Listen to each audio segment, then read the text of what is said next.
আমার ইবনে আস রাদিয়াল্লাহু তাআলা আনহু খ্রিস্টান দলপতিকে ডাক দিয়ে বলে, খ্রিস্টান দলপতি, আসলে আমি নাকের জন্য কাঁদি না। বলে, তাহলে তুমি কিসের জন্য কাঁদতেছো? নাক দিয়ে বলে, হাসরের ময়দানে আল্লাহর নবীর কিছু এমন আশেক থাকবে যে আশেক গুলো আল্লাহর নবীর মান ইজ্জত সম্মান বাঁচানোর জন্য নিজের কল্লাটা দিয়ে দিবে। এই কল্লা নিয়ে আল্লাহর নবীর সামনে দাঁড়ায় যাবে। আল্লাহু আকবার বলেন। আমি শুধুমাত্র নাক নিয়ে আল্লাহর নবীর সামনে দাঁড়াবো, এটা আমাকে বড় লজ্জা দিচ্ছে। যদি আজকে নাকটা না হয়ে আমার কল্লাটা কেটে না হতো তাহলে বেশি ভালো হইতো। ও মুসলমান ইমানদার আল্লাহর গোলাম, বলেন তো দেখি, এমন কথা শোনার পরে, আমাদের ইবনুল আসের কথা শোনার পরে বলেন তো, খ্রিস্টান দলপতির রাগ কি আগের চাইতে কমছে না বাড়ছে? জোরে বলেন। এবার জাল্লাদকে নাক দিয়ে বলে, এত শুধু বুঝি না, আগে তার নাকটা কাটো। নাক কাটার জন্য রেডি হয়ে গেছে হাজার হাজার খ্রিস্টান একসাথে, কাফের বেঈমানগুলো জড়ো হয়ে গেছে। হঠাৎ করে একজন পাদ্রী ডাক দিয়ে বলে, ও খ্রিস্টান দলপতি, খবরদার খবরদার, আমার ইবনুল আসের নাক কাটিও না। নাক যদি কাটার দরকার হয় আমার নাকটা কেন? তাকে দেখো, আমাদের নবী ঈসা আলাইহিস সালাতু ওয়াস সালামের নাকটা আমার হাতে। নাক কাটার দরকার হলে আমার নাকটা কেন? খ্রিস্টান দলপতি নাক দিয়ে বলে, রে পাদ্রী, আমরা না তোমার কথা মতো চলি, এমন জঘন্য কাজটা তুমি কেমনে করতে পারলা? আল্লাহর গোলাম ডাক দিয়ে বলে, ও খ্রিস্টান দলপতি, আল্লাহর পয়গম্বরের কথা দাওয়াত অনেক আগেই শুনেছি, কিন্তু ফুসরত হয়নি, সুযোগ হয় নাই, এই জন্য ঈমান আনতে পারি নাই। আজকে যখন আল্লাহর নবীর সাহাবীগুলো আসছে, তাদের নবীর প্রতি তাদের মুহাব্বত কেমন, ভালোবাসা কেমন, একটু যাচাই করতে গিয়েছিলাম। যাচাই করতে গিয়ে দেখলাম আল্লাহর নবীর প্রতি তাদের এত ভালোবাসা, আরে মূর্তি বানানো তো দূরের কথা, নাক কাটবে তো দূরের কথা। মুহতারাম হাজিরিন, যে আয়াতে কারিমা তেলাওয়াত করেছি সূরা আলে ইমরানের 31 নম্বর আয়াত, আল্লাহ রাসূল সাল্লাল্লাহু আলাইহি ওয়াসাল্লামের অসংখ্য হাদিস থেকে একটু হাদিস তেলাওয়াত করেছি। আয়াত এবং হাদিসকে সামনে রেখে কিছু কথা বলার চেষ্টা করব ইনশাআল্লাহ। মুহতারাম হাজিরিন, যে আয়াতে কারিমা আমি আপনাদের সামনে তেলাওয়াত করেছি, এই আয়াতে কারিমা আল্লাহ পাক রব্বুল আলামিন নাজিল করলেন কখন? আল্লাহ রাসূল সাল্লাল্লাহু আলাইহি ওয়াসাল্লাম তিনি মক্কাতে কাবার ভিতরে যখন প্রবেশ করলেন, তাকায় দেখে সুন্দর সুন্দর মূর্তি বানায় রাখছে। এই মূর্তির ভিতরে বন্য মুরগির ডিম ঢুকায় দিয়ে ঝোলায় রাখছে, কানের ভিতরে বালু দিয়ে রাখছে, এদেরকে সেজদা করতেছে, তাজিম করতেছে। আল্লাহ রাসূল সাল্লাল্লাহু আলাইহি ওয়াসাল্লাম বললেন, এ মক্কাবাসী, তোমরা যেটা করতেছো এটা অন্যায় করতেছো। এটা কিন্তু ইব্রাহিম আলাইহিস সালাতু ওয়াস সালাম করে নাই, তোমাদের পিতামহ এই কাজগুলো করে নাই, এমন জঘন্য কাজ তোমরা করিও না। আল্লাহ রাসূল সাল্লাল্লাহু আলাইহি ওয়াসাল্লামকে তারা জবাব দিয়েছিল, ও মুহাম্মদ সাল্লাল্লাহু, জোরে বলেন সাল্লাল্লাহু, আমরা তো মূর্তি পূজা করতেছি বা মূর্তিকে সম্মান করি আখিরাতে যাতে করে আমাদেরকে তারা সুপারিশ করতে পারে। নাউজুবিল্লাহ বলেন। বলেন তো দেখি, আমার আপনার নবীকে আল্লাহ পাক রব্বুল আলামিন মূর্তি গড়ার জন্য দুনিয়াতে পাঠাইছেন না মূর্তি ভাঙ্গার জন্য পাঠাইছেন? জোরে বলেন। আমরা আল্লাহ পাক রব্বুল আলামিন আয়াত নাজিল করে দিয়েছে, পয়গম্বর বিতর্কে জড়ানোর কোনো দরকার নাই। আমার পয়গম্বর কি নিজের থেকে কোনো কথা বলে না আল্লাহ তাআলা যেটা বলেন সেটা বলেন? ওয়া ইয়ানতিকু আনিল হাওয়া ইন হুয়া ইল্লা ওয়াহয়ুন ইউহা। আল্লাহ পাক রব্বুল আলামিন যেটা নাজিল করেন, ওহী করেন, সেটাই আল্লাহর পয়গম্বর বলেন। ঠিক কিনা বলেন? আমরা আল্লাহ পাক রব্বুল আলামিন জানিয়েছেন, কুল ইন কুনতুম তুহিব্বুনাল্লাহ ফাত্তাবিউনি ইউহিব্বুকুমুল্লাহ ওয়া ইয়াগফির লাকুম যুনুবাকুম ওয়াল্লাহু গফুরুর রহিম।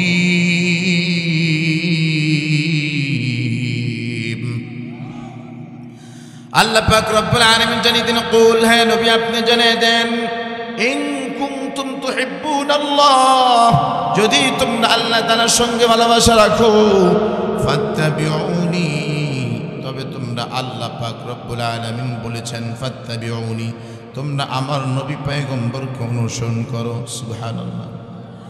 দুনিয়ার কোন বান্দা যখন আল্লাহর পয়গম্বরের কোন অনুসরণ করে, আল্লাহ পাক রব্বুল আলামিন ওই পয়গম্বর সম্পর্কে জানিয়ে দেন, ইউহিব্বুকুমুল্লাহ,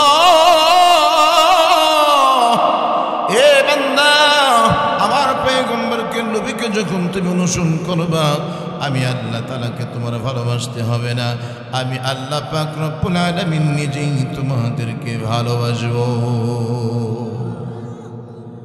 আল্লাহ তাআলা যদি কোনো বান্দাকে নিজেই ভালোবাসেন, আচ্ছা বলেন তো এই বান্দার দুনিয়া আখিরাতে আর কোনো চিন্তা আছে, টেনশন আছে, পেরেশানি আছে?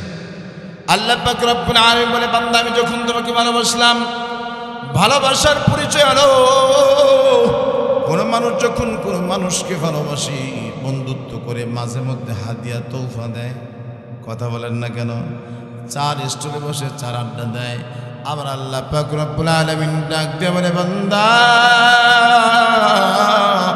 আমি আল্লাহ তাআলা তোমাকে একটা হাদিয়া দিয়ে দিলাম, ওয়ায়াগফির লাকুম যুনুবাকুম, আমি আল্লাহ তাআলা তোমার तमाम জিন্দেগীর গুনাহ খাতা মাফ করে দিলাম। ও মুসলমান ইমানদার আল্লাহর গোলাম, আল্লাহ পাক রব্বুল আলামিন পয়গম্বরকে মানা নির্দেশ দিয়েছেন কে?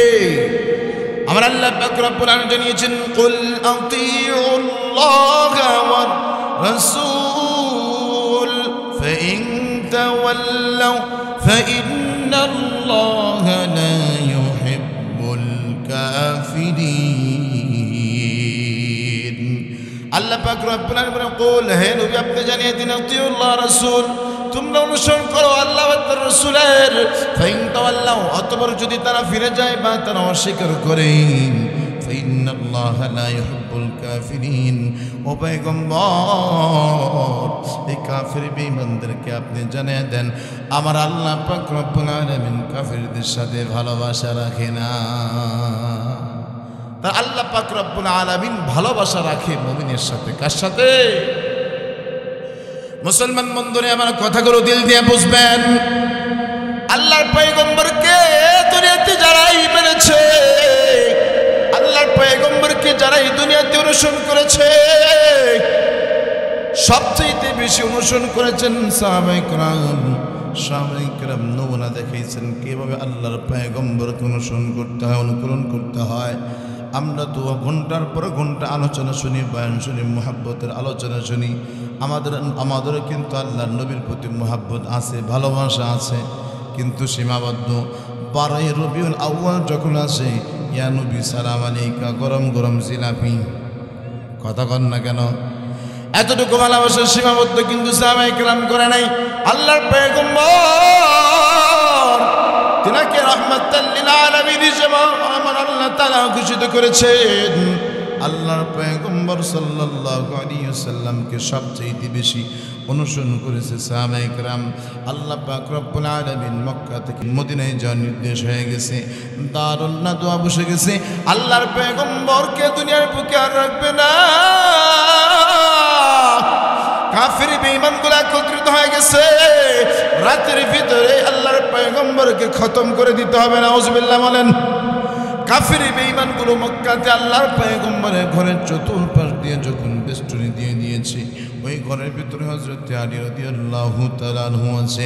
আল্লাহর ফেরেশতা জিবরাইল আলাইহিস সালাতু ওয়াস সালাম চলে আসছে, ডাক দিয়ে বলে, পয়গম্বর, ও পয়গম্বর, মক্কা নগরী আপনার জন্য নিরাপদ নয়, এখন আপনাকে মক্কা থেকে মদিনায় হিজরত করতে হবে। আল্লাহর পয়গম্বর বললেন, এত রাত্রে, গভীর রাতে কেমনে আমি এই রাতের বেলা হিজরত করব? আমার আল্লাহ পাক রব্বুল আলামিনের ফেরেশতা জিবরাইল ডাক দিয়ে বলে, পয়গম্বর, সব কিছুর ব্যবস্থা স্বয়ং আমার আল্লাহ তাআলা করেছেন। নিজের আপন বিছানার ভিতরে হযরত আলী রাদিয়াল্লাহু তাআলা আনহুকে শোয়ায় দিলেন। আল্লাহর পয়গম্বর গায়ের চাদরটা দিয়ে তার চেহারাটা ঢেকে দিলেন। ঢেকে দিয়ে একটা মাত্র কথা কানে কানে বললেন, আলী, একটা মাত্র কথা কানে কানে বলে চলে আসলেন।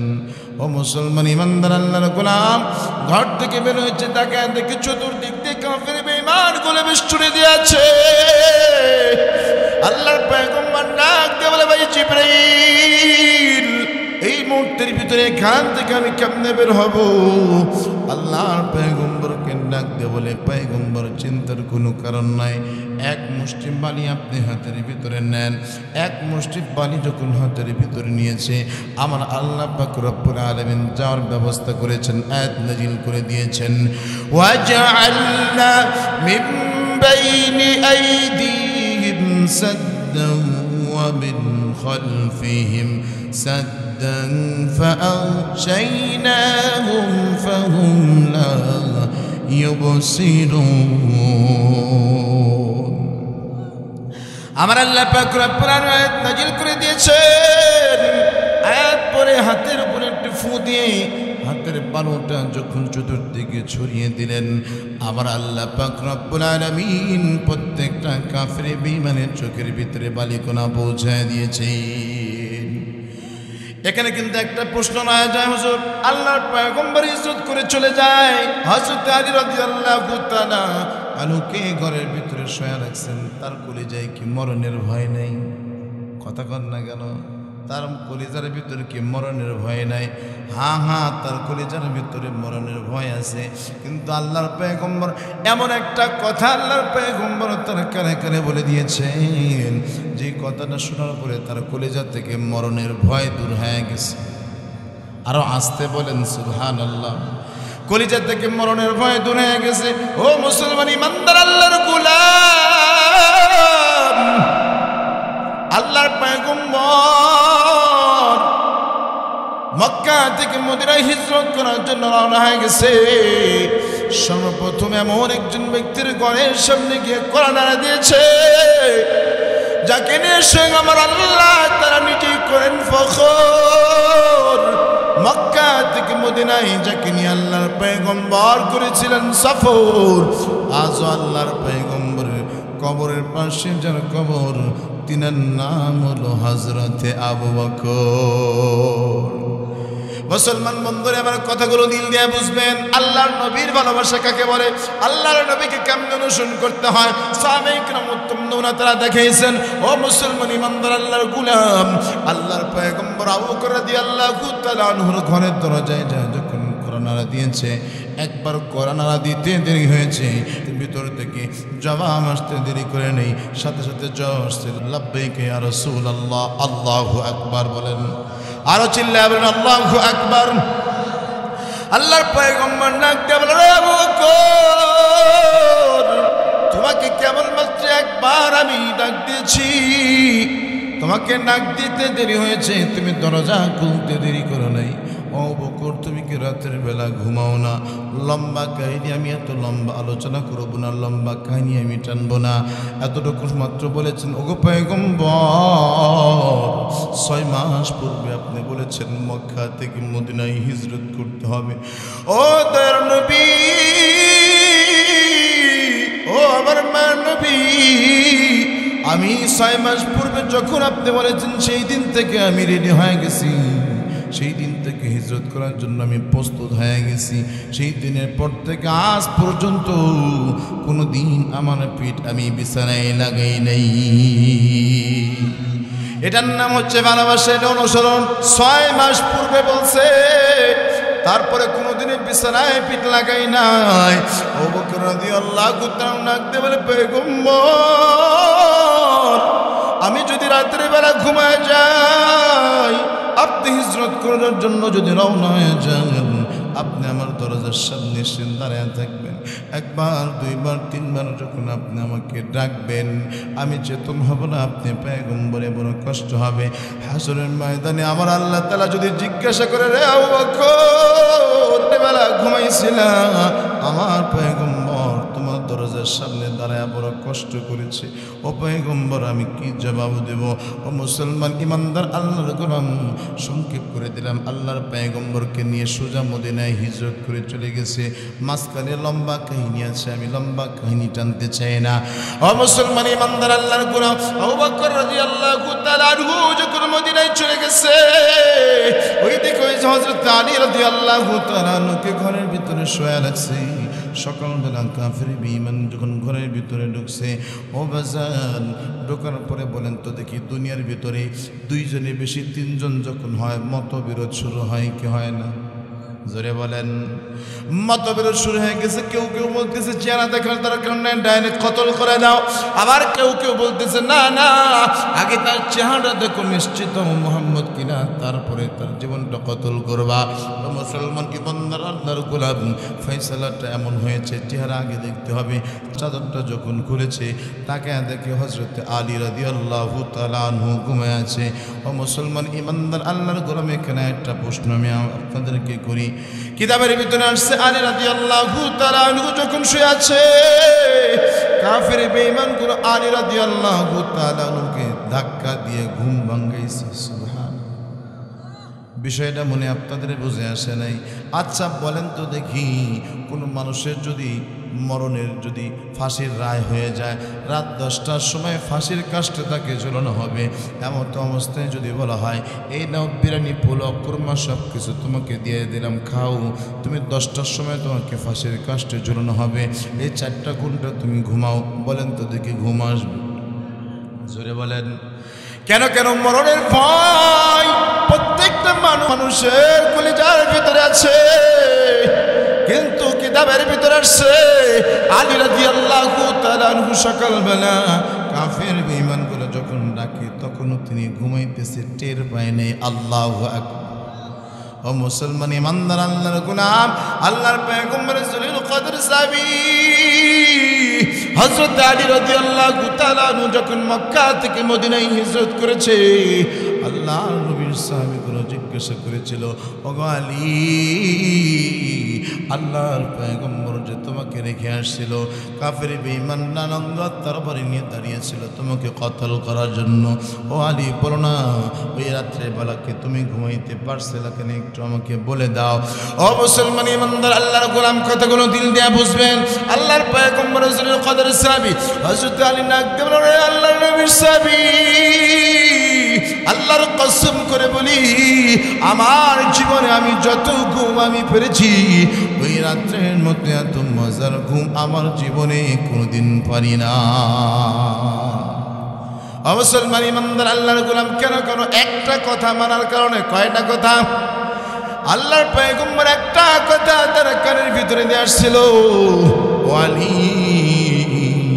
তোমার সাথে আমার সাক্ষাৎ হবে মদিনায়। কোথায় সাক্ষাৎ হবে? এই একটা মাত্র কথা আলী রাদিয়াল্লাহু তাআলা আনহুকে বলেছিল। আলী রাদিয়াল্লাহু তাআলা আনহু তিনি কিশোর একজন সাহাবী, তিনি যুবক একজন সাহাবী, আপন চাচাতো ভাই, কোনোদিন আল্লাহর পয়গম্বরকে মিথ্যা কথা বলতে দেখে নাই। কাফের বেঈমানরা পর্যন্ত যে নবীকে সাদিক সত্যবাদী বলেছেন, সুবহানাল্লাহ, আল্লাহর পয়গম্বরকে ছোট থেকেই দেখেছে। হযরত আলী ডাক দেবে, আল্লাহর নবীর সাহাবী, আল্লাহর পয়গম্বর শুধুমাত্র কেবলমাত্র আমাকে বলেছে মদিনায় সাক্ষাৎ হবে। আরে আমি চিন্তা করলাম, কাফের বেঈমান যতই শক্তিশালী হোক না কেন, পয়গম্বর বলেছে মদিনায় সাক্ষাৎ হবে, যতই কাফের বেঈমান না আসুক না কেন, আমার মরণ আজকে হবে না, এটা নিশ্চিত। আল্লাহু আকবার বলে। নবী তো কখনো মিথ্যা কথা বলতে পারে না, ঠিক কিনা বলেন? এটা নবীর ভালোবাসা যে নবী একটা কথা বলেছে, এই কথা মানার জন্য মরণের জন্য রেডি হয়ে গেছে। ওই যে কথা বলেছে মদিনায় সাক্ষাৎ হবে, যেহেতু পয়গম্বর বলছে মদিনায় সাক্ষাৎ হবে, অতএব মক্কায় আমার মরণ হবে না, যতই ছেলে হোক না কেন। দুনিয়ার সকল মানুষের শক্তি যদি একসাথে করেন জড়ো, মানেন আর না মানেন, সবচেয়েতে আমার আল্লাহ তাআলার শক্তি সবচেয়েতে বড়, ঠিক কিনা বলেন? মুসলমান বন্ধুরা, আমার কথাগুলো দিল দিয়ে বুঝবেন। আল্লাহর পয়গম্বরকে সাহাবায়ে কিরাম কিভাবে অনুসরণ করেছেন। ও মুসলমান ইমানদার আল্লাহর গোলাম, আল্লাহর পয়গম্বরের জলিল কদর একজন সাহাবী আমর ইবনে আস রাদিয়াল্লাহু তাআলা আনহু, তিনি একটি নমুনা দেখিয়েছেন। এইভাবে তোমরা আল্লাহর পয়গম্বরকে মহব্বত করো, এইভাবে তোমাদের ঈমান তোমরা তাজা করো, এইভাবে তোমরা তোমাদের ঈমানকে তাজা করো, আল্লাহর নবীকে অনুসরণ করো।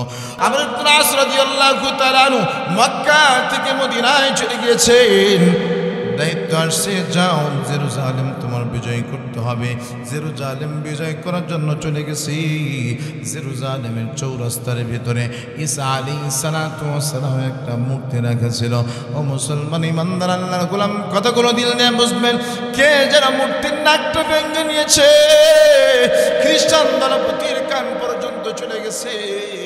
আর এই আমাদের নবীর নাককে যেন ভেঙে নিয়েছে। ওই মুহূর্তের ভিতরে আমর ইবনুল আস রাদিয়াল্লাহু তাআলা আনহুর কাছে খবর আসছে, ও আমর ইবনুল আস, তুমি দেশ বিজয় করতে আসছো, আমাদের কোনো সমস্যা নেই, কিন্তু একটা কথা, আমাদের নবীর নাকটা ভেঙে অপমান করা হয়েছে, আগে অপমানের বিচার করতে হবে, তারপরে তোমার সাথে যুদ্ধ হবে। ও মুসলমান ইমানদার আল্লাহর গোলাম, সাহাবায়ে কেরাম নাক দিয়ে বলে, গো খ্রিস্টান দলপতি, না না, এমন জঘন্য কাজ আল্লাহর নবীর কোন সাহাবী করতে পারে না। আল্লাহু আকবার বলেন। কেন কেন আল্লাহ পাক রব্বুল আলামিন দুনিয়ার ভিতরে সাদিক সত্যবাদী যদি উপাধি দিয়ে থাকেন একজন, সর্বপ্রথম তিনি কে? আমার আপনার পয়গম্বর। সুবহানাল্লাহ। আল্লাহর পয়গম্বর সাল্লাল্লাহু আলাইহি ওয়াসাল্লামের কাছ থেকে আমরা শিক্ষা নিয়েছি। আর আল্লাহ পাক রব্বুল আলামিন আয়াত নাযিল করেছেন, ইয়া আইয়ুহাল্লাযীনা আমানুত্তাকুল্লাহ ওয়া কুনু মা'আস সাদিকিন।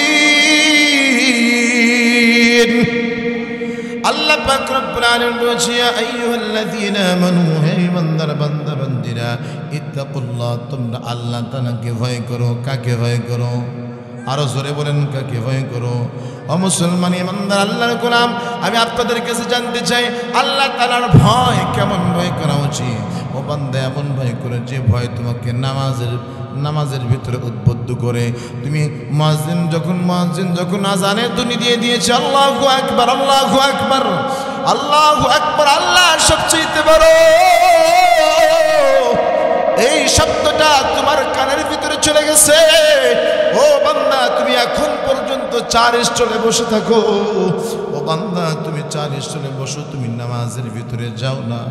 আচ্ছা বলেন তো দেখি, এই ভয় দ্বারা কি আল্লাহর জান্নাতে যাওয়া যাবে? ও বান্দা, তোমার দিলের ভিতরে ভয় আছে, যে ভয় তোমাকে রোজা রাখতে সহায়ক হয় না। বলেন তো দেখি, এই ভয় দ্বারা কি আল্লাহ তাআলার জান্নাতে যাওয়া যাবে? জোরে বলেন। ও মুসলমান ইমানদার আল্লাহর গোলাম, আল্লাহ পাক রব্বুল আলামিন, ও কুনু মা'আস সাদিকিন, তোমরা সত্যবাদীদের সংস্পর্শে থাকো। ও মুসলমান, দুনিয়ার ভিতরে যত সত্যবাদী ছিলেন, আমার আপনারা পয়গম্বরের চাইতে সত্যবাদী দুনিয়াতে আর কেউ ছিলেন? জোরে বলেন। তিনি সবচেয়ে বেশি সত্যবাদী ছিলেন। ও মুসলমান ইমানদার আল্লাহর গোলাম, আমর ইবনে আস রাদিয়াল্লাহু তাআলা ডাকতে বলে, ও খ্রিস্টান দলপতি, দুনিয়ার শ্রেষ্ঠ সত্যবাদীর কাছে আমরা থেকে সত্যবাদী হয়েছে। সুবহানাল্লাহ। বলে আল্লাহর নবীর চাইতে সত্যবাদী তো দুনিয়াতে আর কেউ ছিল না, তার কাছ থেকে আমরা সত্যবাদী হওয়ার ট্রেনিং নিয়েছি। সুবহানাল্লাহ। আল্লাহর পয়গম্বর আমাদেরকে শিক্ষা দিয়েছেন, আমানতু বিল্লাহি ওয়া মালাইকাতিহি ওয়া কুতুবিহি ওয়া রুসুলিহি।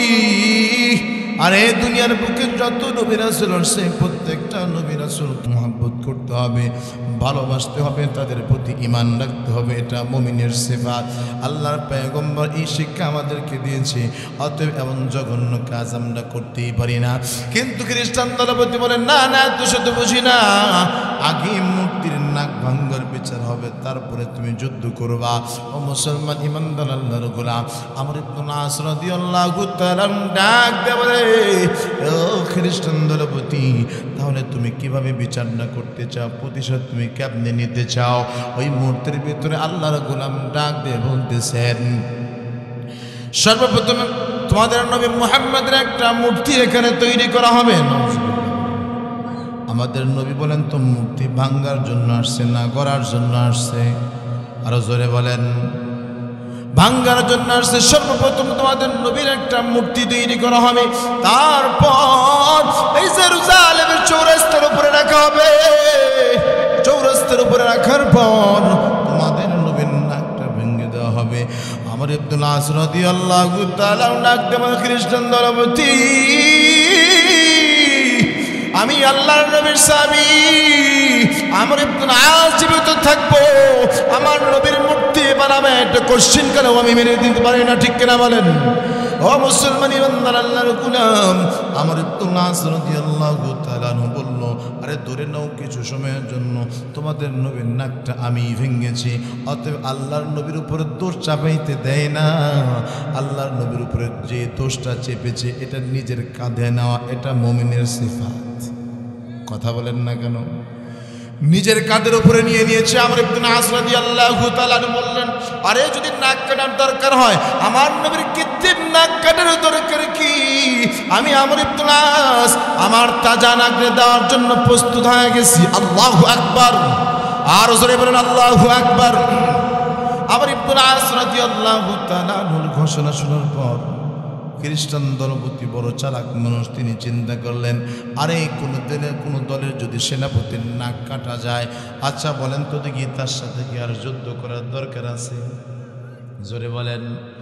আল্লাহর বান্দা বড় চালাক মানুষ, রাজি হয়ে গেছে, ঠিক আছে তো আর নাক কাটা হবে। হাজার হাজার কাফের বেঈমানগুলো জেরুজালেমের চত্বরে চলে আসছে। আমর ইবনুল আস রাদিয়াল্লাহু তাআলা নাক কাটবে। ও মুসলমান ইমানদার আল্লাহর গোলাম সকলে একত্রিত হয়ে গেছে, আমর ইবনুল আসের নাক কাটবে।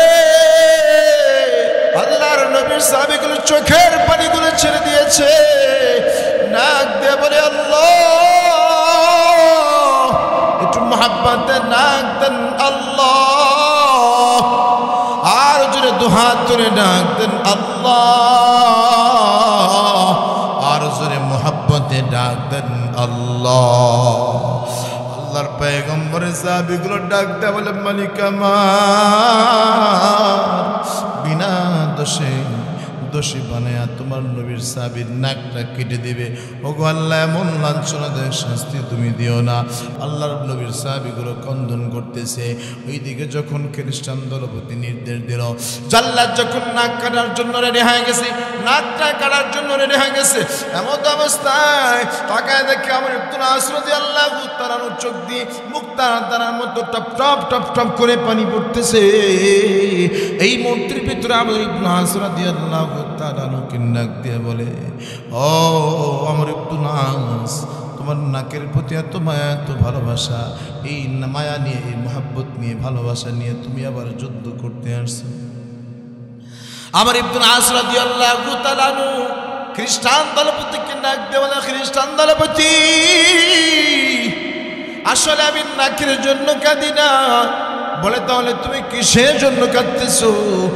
নাক দিয়ে বলে, হাসরের ময়দানে আল্লাহর নবীর কিছু এমন আশেক থাকবে, যে আশেকগুলো আল্লাহর নবীর মান ইজ্জত সম্মান বাঁচানোর জন্য নিজের কল্লাটা দিয়ে দিবে। এই কল্লা নিয়ে আল্লাহর নবীর সামনে দাঁড়ায় যাবে। আল্লাহু আকবার বলেন।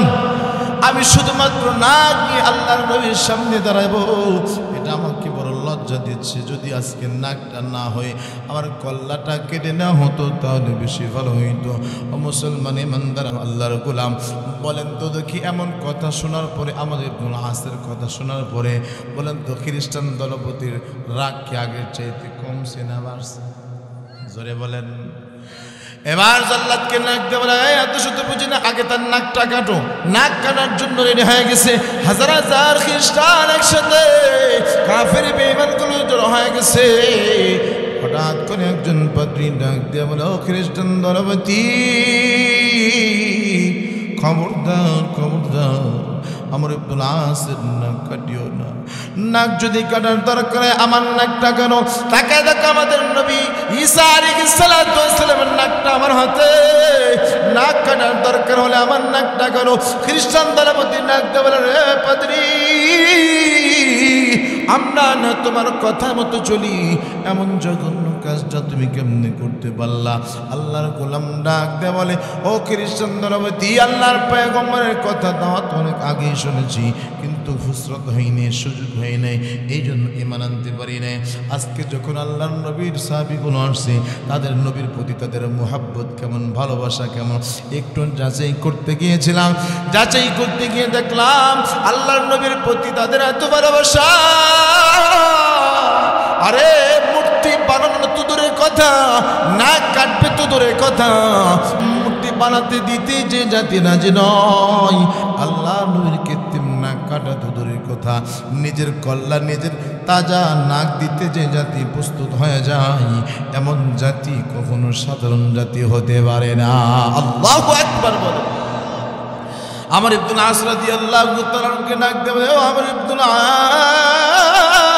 আস, আমি আর দেরি করতে চাই না, তুমি আমাকে এখনই কালেমা পড়ে মুসলমান বানিয়ে দাও। সাথে সাথে কালেমা পড়ে দিলেন, লা ইলাহা ইল্লাল্লাহু মুহাম্মাদুর রাসূলুল্লাহ সাল্লাল্লাহু।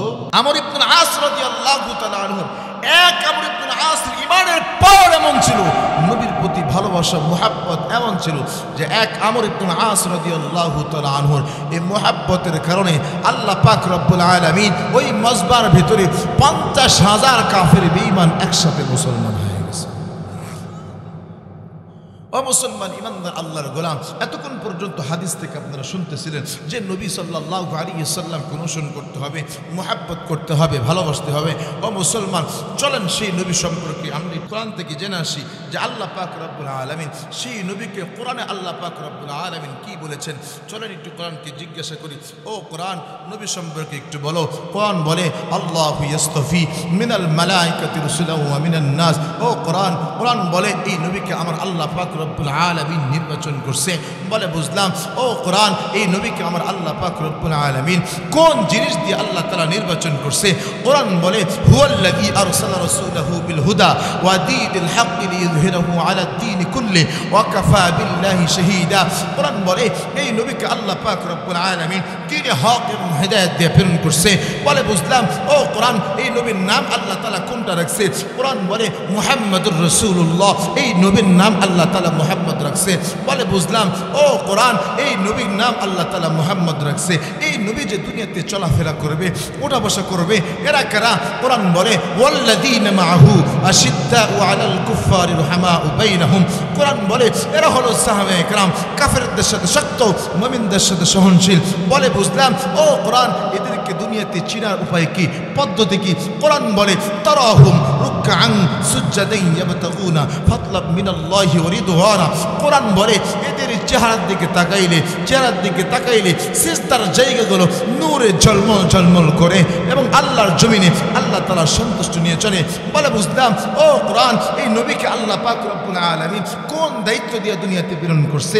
কোরআন বলে, ইয়া আইয়ুহার রাসূল বাল্লিগ মা উনজিলা ইলাইকা মির রাব্বিক ওয়া ইন লাম তাফআল ফামা বাল্লাগতা রিসালা। কোরআন বলে এই নবীকে আল্লাহ পাক রব্বুল আলামিন দাওয়াতে তাবলীগের কাজগুলো দিয়ে আল্লাহ তাআলা প্রেরণ করছে। বলে বুঝলাম, ও কোরআন, এই নবী দুনিয়াতে দাওয়াতে তাবলীগের কাজগুলো কোন সিস্টেমে করবে, কোন পদ্ধতিতে করবে? কোরআন বলে, উদউ ইলা সাবিলি রাব্বিকা বিল হিকমা ওয়াল মাউইযাতিল হাসানা ওয়াজাদিলহুম বিল্লাতী হি আহসান। কোরআন বলে এই নবী দুনিয়াতে হিকমা এবং প্রজ্ঞার সাথে দাওয়াতে তাবলীগের কাজগুলো করবে। বলে বুঝলাম, ও কোরআন, এই নবীকে কি আমার আল্লাহ পাক রব্বুল আলামিন কোন উপাধি দিয়েছে নাকি? কোরআন বলে, ওয়ামা আরসালনাকা ইল্লা রাহমাতাল লিল আলামিন। এই নবীকে আমার আল্লাহ তাআলা রাহমাতাল লিল আলামিন হিসেবে প্রেরণ করছে। বলে বুঝলাম, ও কোরআন, এই নবী সম্পর্কে এত কথা তুমি বললা, এই নবীর চরিত্রটাকে একটু জানতে চাই। কোরআন বলে, ইন্নাকা লাআলা খুলুকিন আযীম। এই নবীর চরিত্র, তিনি মহান চরিত্র অধিকারী। বলে বুঝলাম, ও কোরআন, তাহলে কি এই নবীকে আমরা আদর্শ হিসেবে মানতে পারি নাকি? কোরআন বলে, লাকাদ কানা লাকুম ফি রাসূলিল্লাহি উসওয়াতুন হাসানা লিমান কানা ইয়ারজুল্লাহ ওয়াল ইয়াউমিল আখিরা। কোরআন বলে আনেওয়ালা কিয়ামত পর্যন্ত সকল উম্মতের জন্য উত্তম আদর্শ নমুনা দিয়ে আল্লাহ তাআলা প্রেরণ করছে। বলে বুঝলাম, ও কোরআন, তাহলে কি এই নবীকে আমরা অনুসরণ করতে পারি, অনুকরণ করতে পারি? কোরআন বলে, কুল ইন কুনতুম তুহিব্বুনাল্লাহ ফাত্তাবিউনি ইউহিব্বুকুমুল্লাহ। আল্লাহ পাক রব্বুল আলামিন এই নবীকে অনুসরণ করার বস্তু বানাই দুনিয়াতে প্রেরণ করেছে। বলে বুঝলাম, ও কোরআন, শেষবারের মতো তোমার কাছে জানতে চাই, জিজ্ঞাসা করি, কোরআন, এই নবীর পথ ও মত অনুযায়ী যদি আমরা চলি, আমাদের জীবন পরিচালনা করি, আমাদের শেষ ফায়দা কি, লাভ কি? কোরআন বলে, জান্নাতুল ফিরদাউসির নুজুলা। ওহে মুসলমান, তোমার মরণ হইতে দেরি হবে, জান্নাতুল ফিরদাউসের মালিক বানাইতে আল্লাহ তাআলা এক সেকেন্ড দেরি করবে না। তাহলে এই নবীকে মানার দরকার আছে না নাই? তো এই নবীকে কেন আমরা মানব না? ও মুসলমান ইমানদার আল্লাহর গোলাম, যে পয়গম্বর সাল্লাল্লাহু আলাইহি ওয়াসাল্লাম দুনিয়াতে যতক্ষণ পর্যন্ত ছিলেন উম্মতের জন্য ফিকির করেছেন, দুনিয়া থেকে যখন চলে গেছে আল্লাহর পয়গম্বর সাল্লাল্লাহু আলাইহি ওয়াসাল্লাম উম্মতের ফিকির করেছে। আল্লাহ পাক রব্বুল আলামিন আমার নবীকে মেরাজ করেছেন। আমার আল্লাহ পাক রব্বুল আলামিনের পয়গম্বর সেখানে উম্মতকে ভুলে নাই। আজও মদিনায় নবী শুয়ে আছেন, উম্মতি উম্মতি বলে কাঁদে। কিয়ামতের ময়দানে হাসরের ময়দান যখন কায়েম হয়ে যাবে, হাসরের ময়দান যখন কায়েম হয়ে যাবে, ও মুসলমান সকল মানুষ যখন নফসি নফসি বলবে, আদম সফিউল্লাহ নফসি নফসি, ইব্রাহিম খলিলুল্লাহ নফসি নফসি, নূহ নজিহুল্লাহ নফসি নফসি, মুসা কলিমুল্লাহ নফসি নফসি, ঈসা রূহুল্লাহ নফসি নফসি। একজন মাত্র পয়গম্বর, তিনি শুধু বলবেন উম্মতি উম্মতি উম্মতি উম্মতি। আল্লাহু আকবার। তিনি হলেন আমার আপনার পয়গম্বর জনাবে মুহাম্মদুর রাসূলুল্লাহ সাল্লাল্লাহু আলাইহি ওয়াসাল্লাম। ও মুসলমান, আপনাদেরকে কেমনে বললে আপনারা বুঝবেন? আমার বুঝে আসে না। আল্লাহ পাক রব্বুল আলামিন যখন হাসরের মাঠ যখন কায়েম করে ফেলবে, ওই মুহূর্তের ভিতরে লিমানিল মুলকুল ইয়াউম লিল্লাহিল ওয়াহিদুল কাহ্হার, কাহ্হার রূপ যখন ধারণ করবে আল্লাহ পাক রব্বুল আলামিনের সামনে কেউ যার সাহস পাবে না। এই মুহূর্তের ভিতরে শুধুমাত্র একজন কথা বলবেন, তিনি হলেন আমার আপনার পয়গম্বর জনাবে মুহাম্মদুর রাসূলুল্লাহ। বলেন না সাল্লাল্লাহু আলাইহি ওয়াসাল্লাম। ও মুসলমান ইমানদার আল্লাহর গোলাম, শুধু তাই নয়, জাহান্নামগুলো যখন গুরি গুরি গুরি আওয়াজ দিতে থাকবে, সামনের দিকে বাড়তে থাকবে, জাহান্নাম বলবে হাল মিন মাজিদ। ও আল্লাহ, আমার পেটের ভিতরে বলো খোদা আমার খাবার দাও। ৭০,০০০ ফেরেশতাগুলো ওই জাহান্নামগুলোকে শিকল দিয়ে ধরে টানতে থাকবে পেছনের দিকে। প্রত্যেকটা আঙ্কারের সাথে, প্রত্যেকটা শিকলের সাথে আরো ৭০,০০০ ফেরেশতাগুলো থাকবে, ওই মুহূর্তের ভিতরে টানতে থাকবে। কিন্তু জাহান্নাম সামনের দিকে বাড়তে থাকবে। আমার আপনার পয়গম্বর জনাবে মুহাম্মদুর রাসূলুল্লাহ দয়ার নবী মায়ের নবী বলবে, ও আল্লাহ, আমার কোন উম্মতকে যদি জাহান্নাম খেয়ে ফেলে, আমি পয়গম্বর কিন্তু তোমার জান্নাতে যাব না। আল্লাহু আকবার বলেন, আল্লাহু আকবার। ও মুসলমান, হে উম্মত, সেই নবীকে কেন তুমি মানবা না? আমার বুঝে আসে না বাজান। সেই নবীর কলিজায় তুমি কিভাবে কষ্ট দাও, সেই নবীর কলিজায় তুমি কিভাবে আঘাত দাও, কিভাবে তোমার মুখে তুমি খুঁটটা লাগাও বাজান, আমার বুঝে আসে না। যে আল্লাহ রাসূল সাল্লাল্লাহু আলাইহি ওয়াসাল্লাম হাসরের ময়দানে উম্মতের জন্য পাগল হয়ে যাবে। আজকে যেমন আমি এখানে বসে আছি, হাসরের ময়দানে আল্লাহ পাক রব্বুল আলামিন আমার আপনার পয়গম্বরকে সম্মানের একটা চেয়ার দিবেন, মাকামে মাহমুদ, মাকামে মাহমুদ দিবেন। আল্লাহ তাআলা বলবেন, পয়গম্বর আপনি বসেন, আপনি এই চেয়ারের ভিতরে বসেন। আল্লাহর পয়গম্বর সাল্লাল্লাহু আলাইহি ওয়াসাল্লাম আল্লাহ পাকের নির্দেশ মানার জন্য বসবে না, শুধুমাত্র ডান হাতটা সিংহাসনের উপরে রাখবে।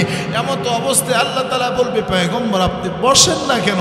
আল্লাহর পয়গম্বর বলবে, ও আল্লাহ, আমি যদি চেয়ারের ভিতরে বসি, আমার উম্মতগুলো যদি জাহান্নামে চলে যায়, এই উম্মতের পিছনে দৌড়াবে কে? উম্মতকে বাঁচাবে কে? বাঁচাবে এ উম্মত। ও নবীর আশিক, তুমি না নবীর আশিক দাবি করো, তুমি না আল্লাহর নবীকে ভালোবাসো, তুমি না সুপারিশ চাও। আল্লাহ রাসূল সাল্লাল্লাহু আলাইহি ওয়াসাল্লাম হাতটা যখন দিয়ে রাখবে, আল্লাহর একজন ফেরেশতা দৌড়াইতে দৌড়াইতে আসবে, ওগো পয়গম্বর, আমি মাত্রই দেখে আসলাম আপনার একজন উম্মতকে পায়ে বেরি বাঁধায়া শিকল লাগায়া জাহান্নামের দিকে নেওয়া হচ্ছে। আল্লাহর পয়গম্বর সাল্লাল্লাহু আলাইহি ওয়াসাল্লাম দৌড়ায়া ওই আল্লাহর ফেরেশতার কাছে চলে যাবে, উম্মতের হাতটা ধরে ফেলবে, বলবে, ওগো আল্লাহর ফেরেশতা, আমার এই উম্মতকে তুমি নিয়ে কোথায় যাও? বলে জাহান্নামে নিয়ে যায়। তার আমলনামা বড় পাতলা হয়ে গেছে, জাহান্নাম তার জন্য লিপিবদ্ধ হয়ে গেছে, তাকে জাহান্নামের ভিতরে নিয়ে যায়। আল্লাহর পয়গম্বর বলবে, ও ফেরেশতা, আমি আমার উম্মতের আমলনামাটা আরেকবার দেখতে চাই। আল্লাহু আকবার বলেন, আরো জোরে বলেন, আল্লাহু আকবার। আল্লাহর পয়গম্বর যখন আমলনামাটা দেখবে, দেখার পরে বলবে, আমি আমার উম্মতের আমলনামাটা এই মিজানের পাল্লায় আরেকবার ওজন করে দেখতে চাই। ও মুসলমান ইমানদার আল্লাহর গোলাম, বরকতে হাত যখন লাগছে, চিরকুট লিখে যখন ওটার ভিতরে দিয়ে দিছে, ও মুসলমান ইমানদার আল্লাহর গোলাম, উম্মতের আমলনামা ভারী হয়ে গেছে, ভারী হয়ে গেছে। ও মুসলমান ইমানদার আল্লাহর গোলাম, কিভাবে বললে আপনারা বুঝবেন? আমার বুঝে আসে না। সেই নবীকে কেমনে আপনি কষ্ট দেন? যে নবী উম্মতি উম্মতি বলে সারাটা জীবন কাটিয়েছে, একটা মিনিট কখনো নিজের চিন্তা করে নাই, শুধুমাত্র উম্মতির চিন্তা করেছে। হাসরের ময়দানে ও মুসলমান ইমানদার আল্লাহর গোলাম, আল্লাহর পয়গম্বর যখন বিচার কার্য শুরু করে দিবে, ওই মুহূর্তের ভিতরে প্রত্যেকটা মানুষ যখন নাফসি নাফসি বলে কাঁদবে, আমার আপনার পয়গম্বর উম্মতি উম্মতি বলে কাঁদবে, সিজদায় লুটে থাকবে। আল্লাহর ফেরেশতা জিবরাইল ডাক দিয়ে বলবে, আল্লাহ ও তার আল্লাহ, তোমার পয়গম্বরের কন্দনা সহ্য করতে পারি না, সারাটা জীবন উম্মতি বলে কেঁদেছে, আজকে হাসরের ময়দানে তাও সিজদায় লুটে লুটে উম্মতি বলে কাঁদতেছে। আল্লাহ ও মালিক, তোমার আরশে আজিমগুলো কম্পন শুরু হয়ে গেছে। পয়গম্বরকে মাথা উঠাইতে বলেন। আল্লাহ পাক রব্বুল আলামিন বলবে, জিবরাইল তুমি জানো আমার পয়গম্বর আমার কাছে কি চায়, তুমি জানো? বলে না আল্লাহ না। বলে আমার পয়গম্বর তার উম্মতের ক্ষমা দাবি করতেছে, ক্ষমা চায় ক্ষমা চায় ক্ষমা চায়। সেই নবীরে কষ্ট দেয়, এই মুখের দাড়িটা কেটে ফেলেন, কষ্ট লাগে না? এ মুসলমান, কলি যায় ব্যথা লাগে না? একটু চিন্তা করো, এ দুনিয়ার বুকেই তো একটা খেলোয়াড় যখন খেলে তার জার্সি দেখে টের পাওয়া যায়, তোমার মুখের জার্সি তো আল্লাহর নবীর সুন্নতের জার্সি, ঠিক কিনা বলেন? কবরের ভিতরে যখন আপনাকে না হবে, আপনার আল্লাহর নবীর জার্সির সাথে যদি না মিল হয়, বলেন তো দেখি, দুনিয়ার ভিতরে যখন খেলোয়াড়রা খেলে, আর্জেন্টিনা তার জার্সি দেখলে আমরা বুঝি এটা আর্জেন্টিনা জার্সি, ব্রাজিলের খেলোয়াড়রা খেললে বুঝি হ্যাঁ তার জার্সি দেখে আমরা টের পাই। আপনি জনাবে মুহাম্মদ রাসূলুল্লাহ সাল্লাল্লাহু আলাইহি ওয়াসাল্লামের উম্মত আপনার দাবি করছেন, সুন্নত যদি আপনার ভিতরে না থাকে, আপনার চেহারার সাথে যদি আল্লাহর নবীর সুন্নতের জার্সির মিল না থাকে, বলেন তো দেখি কবরকে আমাদের সাথে ভালো আচরণ করবে? জোরে বলেন, ভালো আচরণ করবে? ও মুসলমান, আল্লাহর পয়গম্বর সিজদায় লুটে আছে, উম্মতি বলে কাঁদে। আল্লাহ পাক রব্বুল আলামিন বলে, ও জিবরাইল আমার পয়গম্বরের কাছে খবর পৌঁছায়া দাও, আমার পয়গম্বরকে জানায়া দাও, আমার পয়গম্বরকে বলে দাও, ও পয়গম্বরকে জানায়া দাও আর কাঁদতে হবে না, পয়গম্বরকে জানায়া দাও আমি আল্লাহ পাক রব্বুল আলামিন তার অর্ধেক উম্মতকে বিনা হিসেবে মাফ করে দিলাম। আচ্ছা, খবরটা কি ভালো খবর না মন্দ খবর? জোরে বলেন। ভালো খবর। কিন্তু আল্লাহ রাসূল সাল্লাল্লাহু আলাইহি ওয়াসাল্লাম খবরটা শোনার পরে আগে যেই গতিতে কন্দন করতেছিলেন তার চাইতে বেশি কন্দন করা শুরু করেছে।